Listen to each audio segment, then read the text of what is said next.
had me at Cello, Cello. You had me at Cello.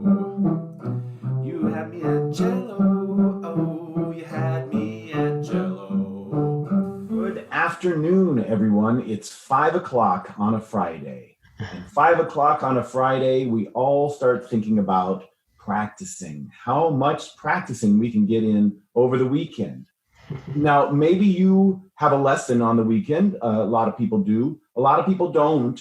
Either way, you're going to be in the practice room by yourself, being your own teacher for the majority of that time.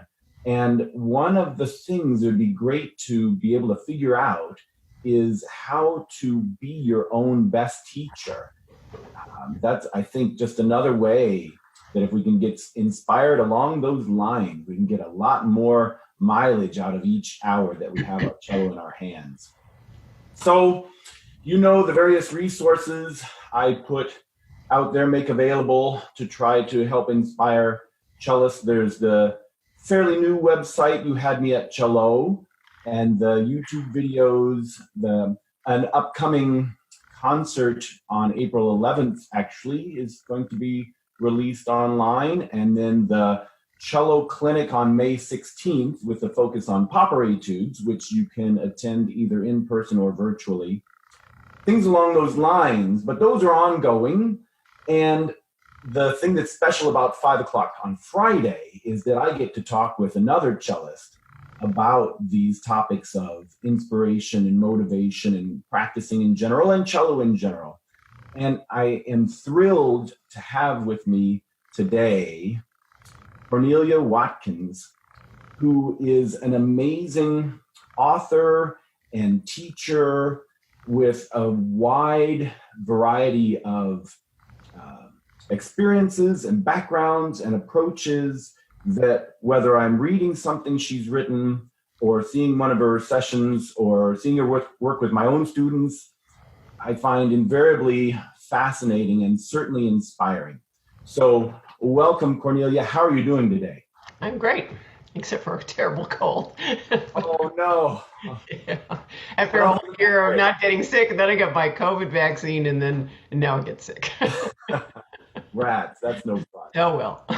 Well, now for our viewers, I know quite a few will know of you and hopefully be also familiar with Ros and Dust that we'll talk about more in a moment. But can you introduce yourself to the audience?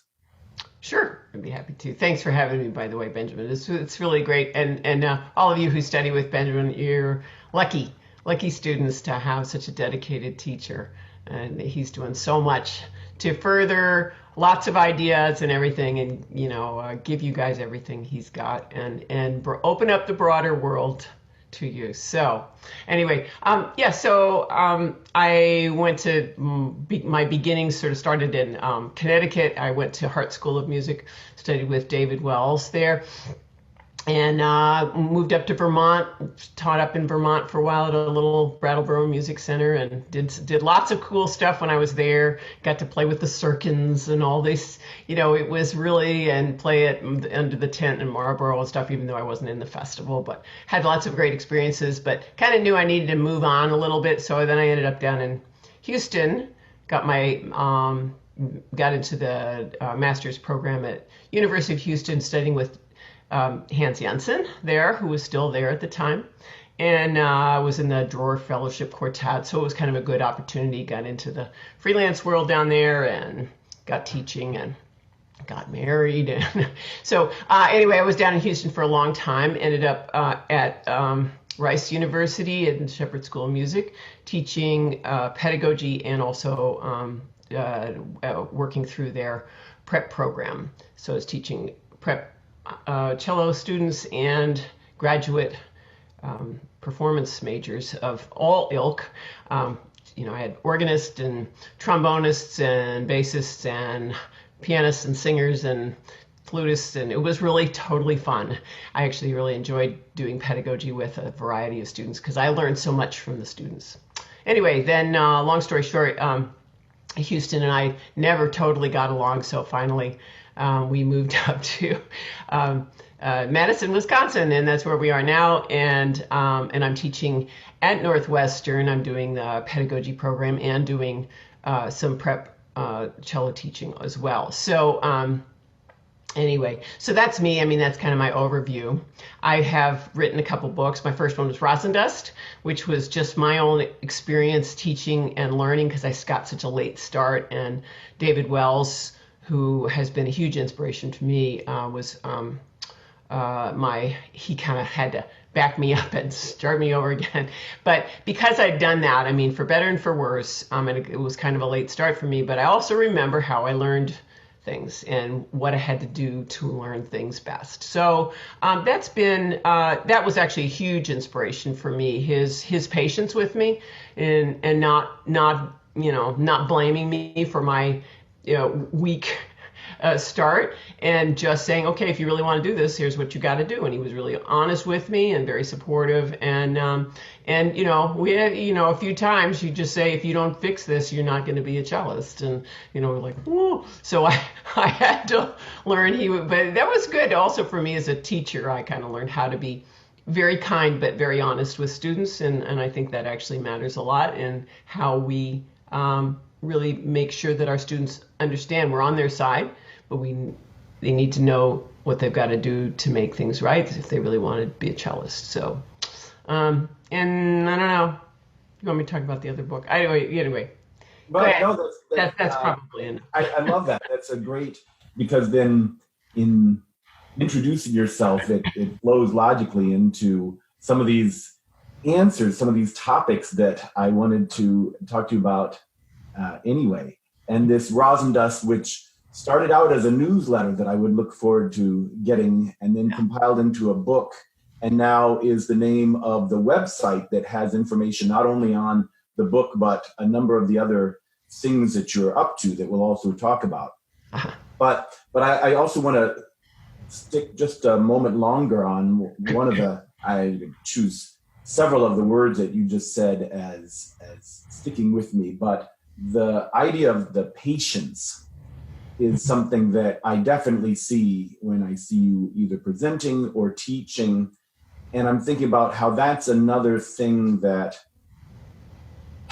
there's just not enough of in the world. I think students being patient with themselves as they try to become their own teacher and to work through a particular thing. And like what you said, it's not at the expense of candor or honesty or anything like that. It's just not blowing a gasket over it. It's like, well, this process of learning can be involved, and it's it's great if we can find the process fascinating so that it doesn't feel like, and I am having to proactively be patient with the whole process. Instead, you are, I think, intrigued by it, curious about it, and that just drives you to keep helping the students find more solutions for various problems.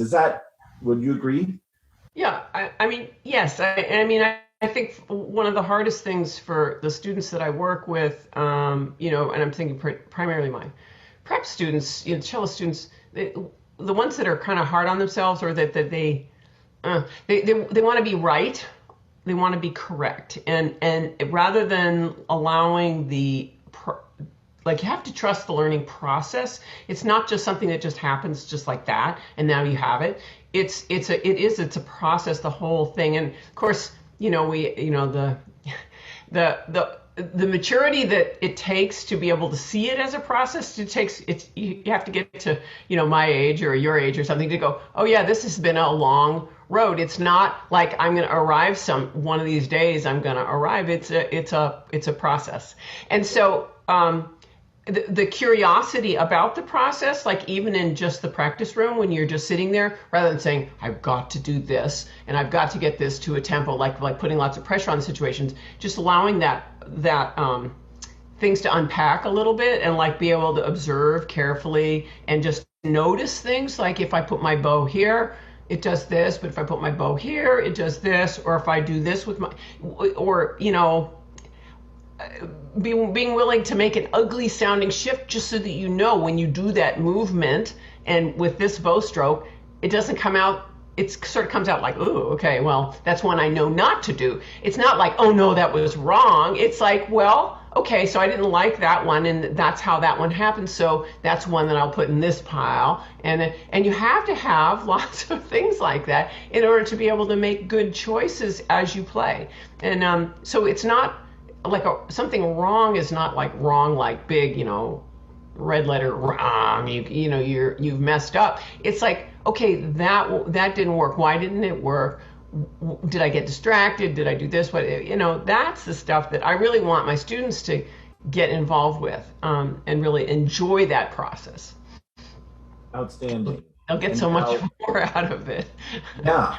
Well, and so now in segueing to talking about, you have comprehensive musicianship through performance, the CMP program, and you have the Ros and Dust website and book, and you have the book From Stage to Studio.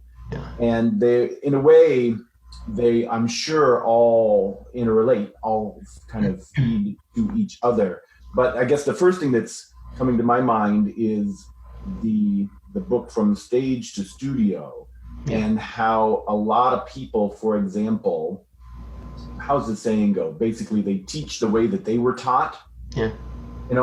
And it seems to me that your approach helps to, if people are just noticing, like what you say, observing cause and effect when they try various things, then hopefully they will have a broader gamut of things to draw on that may help them to relate when they try donning the teaching robes and say, okay, that's not the way I learned that, but I've tried that, and I know some things that could be relevant to you in terms of cause and effect, so that they're not quite so narrow or kind of tunnel vision in their approach to playing.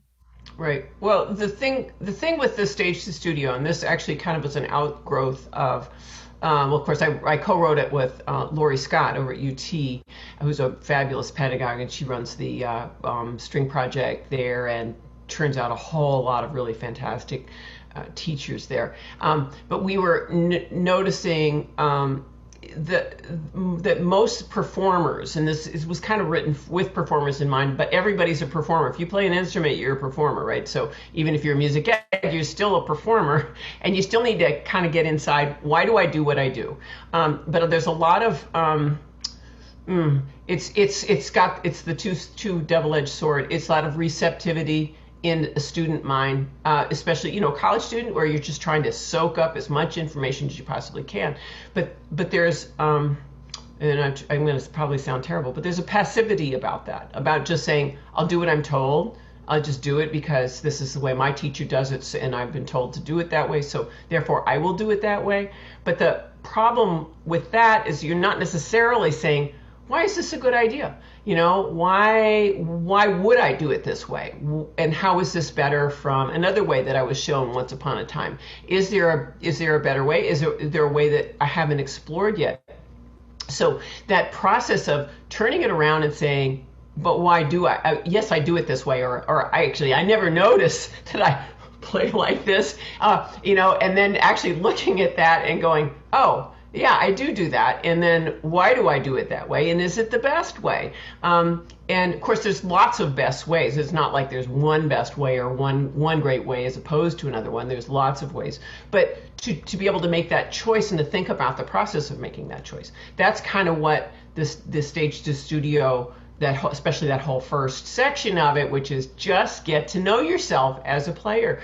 Like, why do you do what you do? When you walk out on stage, how do you present yourself? What are you thinking about? Because we all have to deal with that stuff, and the discomforts and the stuff, the great pleasure that we get from it, and to be able to look at all of that and really assess what it is we do. I know some applied teachers get very worried if they're, oh no, they can't think too much, they'll just ruin themselves. It's like, I don't think so. I've never, I mean, I had to think about everything I did because I had to start so late. So every single thing I did had to be kind of deliberate. Anyway, and I don't think you're ruining yourself at all. I think you're growing like crazy, you know. And does it complicate stuff once in a while because suddenly you're noticing something? Well, yeah, but I think that's a good complication, not a bad one. You're here. Oh, I love that. So what about that then as a segue to, can you talk a bit about a CMP and what it is? Yeah, well, CMP, it's sort of, it's coming at really good teaching from a real, it's a broader perspective. It's not just the performer's perspective, although it is for teaching performance. So just a quick overview for anybody who doesn't know CMP, it stands for Comprehensive Musicianship Through Performance. And it was started here in Wisconsin by a bunch of teachers who were noticing that some students, especially we're talking about private, like public schools students who are in band, orchestra, choir, and that some were getting these experiences where they just really grew from their experience playing in band, or let's say, or that they went on, even if they didn't go on to be a musician, they carried a lot with them. They joined, you know, amateur groups afterward, whatever. And their curiosity was, why do some kids just go, oh yeah, I played clarinet in, you know, my high school band, and, you know, second clarinet, you know, the whole time, learned the fingerings, and that was that. So they really tried to get under the surface of what it was. It was really creating a viable and rich education for the students that were growing from their experience. And they came up with this model for teaching, and I, you know, of course, this is a week-long workshop just to get familiar with it, so I can't possibly get into all the details. But really, basically, what it comes down to is there's three things that we need, that our students need. One is they need skills. We know that, and that's honestly where we live most of our teaching lives. They need knowledge. They need to understand what they're doing, or understand music, understand composers, understand you know, analysis, understand something, and they need a real experience of it, and it's like a personal, meaningful experience. And the CMP, the people who do CMP, it's really one of the reasons we're in Madison now. Some of the smartest, most dedicated teachers I've ever met in my life. I came up once, and in fact, it was to Whitewater for my first CMP workshop back in the early 2000 knots. I can't remember what year it was. 2004, I guess. And I spent 3 days there, and was just really kind of blown away by what they were, the process by which they were unpacking what it meant to really understand a piece. And so as a private teacher, of course, these were all public school teachers. As a private teacher, my takeaway was that even though I thought I knew, like, let's say the Swan, right? I mean, how many times do you have to play it? How many times do you have to teach it? How, you know, like, study it. You know, I studied it when I was in high school, studied it when I was in college. So, like, yeah, I know the piece, right? And then it turns out that my knowledge really had to do with knowing how to play it, but it was kind of a skill-based thing. It really wasn't, did I really understand where the piece came from? Did I really know the background to it? How did I sat down and analyze it? Did I know the form? Did I know? And then, of course, it's on my website, but, you know, my discovery of, like, how Saint-Saëns actually wrote the piece, and it was just like, oh my gosh, you know, and how many people that I showed that to had never seen it before, and it was like, to me, once I saw it, you can't unsee it once you see what it is. And yet it's so easy for us to think we know a piece because we played it a gazillion times, or we've taught it a gazillion times, and it's not, it goes past that. And it's been such a delight to go back and revisit some amazing pieces like the Fauré Elegy, and, you know, all kinds of pieces. So I've written a whole bunch, even Twinkle, how much you can teach from that one piece. And I'm not talking about just bow strokes or just rhythms. I'm talking about, like the world, the peanut butter sandwich thing. But, and I know that Suzuki gets into that, but the idea that you can show a student like a world of music in a piece and have them have a deep experience of it. And that's really what CMP does. So anybody who would want to come up to a workshop as a private teacher, it doesn't matter if you're a musician and you want to be a good teacher, it's like, oh my gosh, you're going to love it. Yeah. Excellent. Oh, that's very inspiring stuff. And you work also with my colleague, Dr. Glenn Hayes here at Whitewater. Yeah, he's on the committee. A great guy. Yeah. I love the small world stories as well. Yeah. So let's see, can we just come full circle then to Ros and Dust? And I find, you maybe have as well, you poke around on a variety of different cellist websites, and some of them are fairly similar to others, but yours, for example, like what you were talking about, by having worksheets on various pieces and all the other resources that you have there, which reflect this thinking outside of the box that's so valuable, especially when we're looking to be inspired.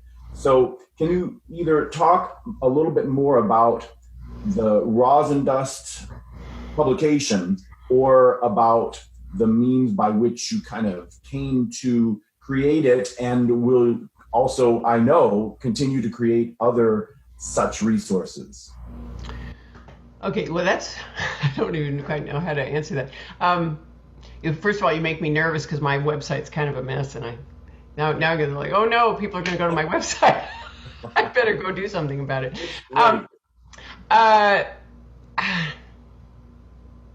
So Ros and Dust came from, I was kind of passionate about putting music and what I understand into words, into writing. And I actually tried to do it with David Wells. I tried to be a ghostwriter for him. But it was too hard for us to, I tried to put things in practical terms. And he was such a kind of a prophetic type of guy. And he'd go off on these tangents, he'd talk about prehistoric slime and stuff. And I go, oh, David, nobody's going to understand that. So we got to come up with some practical ways of doing things. But anyway, so my joy in, well, I guess I've always liked writing anyway, but my great pleasure in putting things into words that people can word. Not that I think that words necessarily are the ultimate thing, because music obviously transcends the words, but to be able to find that way of transforming an idea that's sort of like out here where somebody's not getting it, and bringing it into some kind of practical world where you can get a grasp of it, and then transform it back into that place again on your own terms and in your own style. So that was really kind of what David did for me, because he was kind of tended to be way out there, and some students couldn't quite get where he was coming from, but he was able to translate that into something that was really practical, and so that's kind of what I ended up doing, kind of in his honor, really. But the point of the well, it was really important, as we were just discussing earlier, Benjamin. The most important thing I could do is to take one idea, just one idea. I remember the first one that I did was to say, when the student's stumbling with the passage, if you just say the fingering numbers out loud to yourself fluidly, you will probably stop stumbling on the passage. And and it was just one idea. And my husband said, Corky, just write the one idea and send it off. And that's what I did. I mean, I had a couple other things in there, but to just bring something down to a single point and saying, how clear can I get this across? And then just send it out, just because it helped my students, so I figured, well, if it helped my students, it's probably going to help other students, and it helps me. So it's like, well, it probably will help other people, even if they think. I mean, I was scared to death to send it out, because that's actually our biggest fear, Oh, people won't like this, they won't like me, and but I found that actually people really did appreciate it, and so that. As Benjamin probably knows, the newsletters got longer and longer and longer. I kind of found my voice, and of course, then ultimately I ended up turning it into the book. But just to be able to pick one thing and to go deep into that topic and just say, unpack it a little bit. There's actually a wealth, pretty much in every little area we turn to. It's so much to see.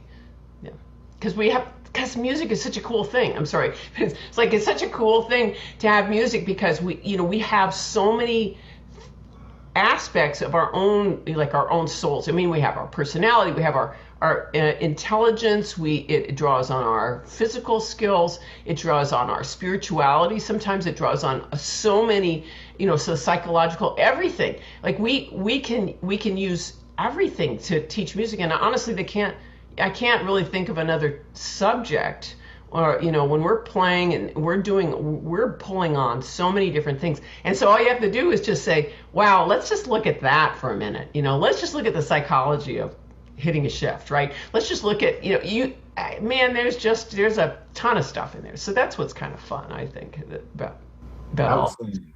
Outstanding. Let us all try that approach this weekend and beyond. All right. Sounds good.